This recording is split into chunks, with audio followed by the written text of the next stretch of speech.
Rupali delicious kitchen मध्ये आपलं स्वागत आहे। आज आपण मस्त अशी अजिबात चिकट न होणारी भेंडी करणार आहोत। एकदम अशा छान छान टिप्स सांगितलेल्या आहेत स्टेप बाय स्टेप, तर व्हिडिओ स्किप न करता संपूर्ण बघा। एकदम सोप्या पद्धतीमध्ये सांगितलेली आहे आणि मोठे काय मुलं सुद्धा अशी भेंडी आवडीने खातील, म्हणजे न आवडणारी ही आवडीने खातील अशी भेंडी तयार होते। झटपट होते। मेन म्हणजे तुम्ही डब्याला करू शकता, मुलांच्या शाळेच्या किंवा मिस्टरांच्या डब्यासाठीही करू शकता। तर व्हिडिओ स्किप न करता संपूर्ण बघा। चॅनलवर कोणी नवीन असाल तर चॅनलला सबस्क्राईब करा आणि सबस्क्राईबच्या शेजारी जे बेल आयकॉनचं बटन असतं ते प्रेस करा, लगेच तुम्हाला तुमच्यापर्यंत व्हिडिओ येईल। तर मग चला आता साहित्य बघूया आणि रेसिपीला सुरुवात करूया। तर आपण इथं मस्त अशी सोप्या पद्धतीची एकदम अशी तवा मसाला भेंडी फ्राय करणार आहोत। त्यासाठीचं जे साहित्य घेतलंय ते बघूया। पाव किलो भेंडी, थोडीशी अशी कोथिंबीर मुठभर, फोडणीसाठी आपल्याला मोहरी, जिरं, हा आमचा घरगुती लाल मसाला आहे, नाशिक स्पेशल लाल मसाला आणि नाशिक स्पेशल काळा मसाला। या व्यतिरिक्त आणखीन मसाले मिळतात आणि एकदम असे स्वच्छतेमध्ये आपण मसाले बनवतो। नो कलर नो प्रिझर्वेटिव्ह अशा पद्धतीमध्ये। घरचीच हळद आहे, घरचाच धना पावडर, चवीपुरतं मीठ, फोडणीसाठीच आपल्याला लसूण पाकळ्या लागणार आहे। 8 ते 10 पाकळ्या घेतल्या मी, ठेचून घ्या किंवा बारीक कट करून घ्या। आणि फोडणीसाठीच आपल्याला हिंग घ्यायचा आहे। तर भेंडी कधी पण घेताना जेव्हा आपण बारीक चिरून भेंडीची भाजी करणार असतो तेव्हा ह्या पद्धतीची भेंडी घ्यायची, मध्यम अशी, खूप जास्त अशी कवळी भेंडी घ्यायची नाही, अजिबात चिकट होत नाही। त्यामुळं यापेक्षा ही छोटी भेंडी असते ती भेंडी घ्यायची नाही शक्यतो। बारीक चिरून आपण जेव्हा करणार असतो तेव्हा अशी मध्यम आकाराचीच घ्यायची आणि आपल्याला जेव्हा भरून भेंडी करायची असते तेव्हा अशी यापेक्षा थोडीशी अजून बारीक घ्यायची किंवा या आकारामध्ये घेतली तरी चालेल। आता भेंडी कशी कट करायची जेणेकरून आपली भेंडी अजिबात चिकट होत नाही तर ते पण दाखवते मी तुम्हाला। सर्वात आधी आपण आता भेंडी कट करून घेऊया। तर भेंडीचं पुढचं आणि मागचं देठ आपण काढून टाकणार आहे आणि भेंडी आपल्याला ह्या साईज मध्ये कट करायची आहे।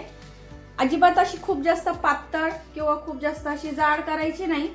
अशी या पद्धतीने केली भेंडी कट तर चिकट पण होत नाही, शिजायला पण लवकर शिजते आणि बारीक पातळ चिरल्यामुळं अशी चिकट चिकट भेंडी तयार होते।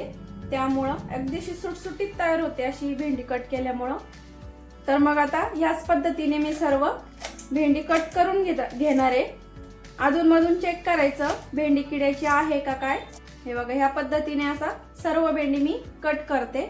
तर हे बघा सर्व भेंडी एकसारखी अशी कट करून घ्यायची आहे, म्हणजे शिजताना पण छान एकसारखी शिजते। आणि लसूण मी बारीक कट करून घेतलाय। आता फोडणी देऊन घेऊया। तर आपण तव्यावर करणार ही भेंडी, तर तवा गरम करायला ठेवला, इथं तेल टाकून घेऊया। तर मी इथं 3 ते 4 चमचे तेल टाकते, तुम्ही कमी अधिक करू शकता। तेल गरम झालंय, मोहरी टाकून घेऊया। मोहरी छान तडतडू द्यायची आहे। पाव चमचा मोहरी टाकली मी। मोहरी तडतडायला लागली की पाव चमचा जिरं टाकायचं। जिरं छान फुललं की लसूण टाकून घ्यायचं आहे। गॅस कमी करायचा। इथं लसूण थोडासा लाल रंगावरती आला की लगेच आपल्याला इथं भेंडी टाकून घ्यायची आहे। आपण मसाले नंतर टाकणार आहे, जेणेकरून तेलात मसाले टाकले तर ते करपतात त्यामुळं। आणि लसूण आणि जिऱ्यावरती तेलावरती असं हिंग टाकायचं राहिलाय, तर आपण इथं हिंगामध्ये थोडीशी जागा केली, तर हिंग पण टाकून घेऊया। तेलामध्ये हिंग थोडंसं तळून घेऊ। जिरा आणि लसणावरती अशी भेंडी फ्राय करून घेतल्यामुळं चिकट होत नाही तेलावरती। आता आपल्याला 1 ते 1.5 मिनिटासाठी, 1 ते 2 मिनिटासाठी भेंडी मध्यम गॅस करायचा आणि मध्यम गॅसवरती आपल्याला भेंडी फ्राय करून घ्यायची आहे छान। गॅस मी मीडियम केलाय। आता इथं छान अशी खमंग फोडणी बसली आहे भेंडीला। 2-1 मिनिट झाले। आता बघा मध्यम गॅसवरती छान परतून घेतली आहे।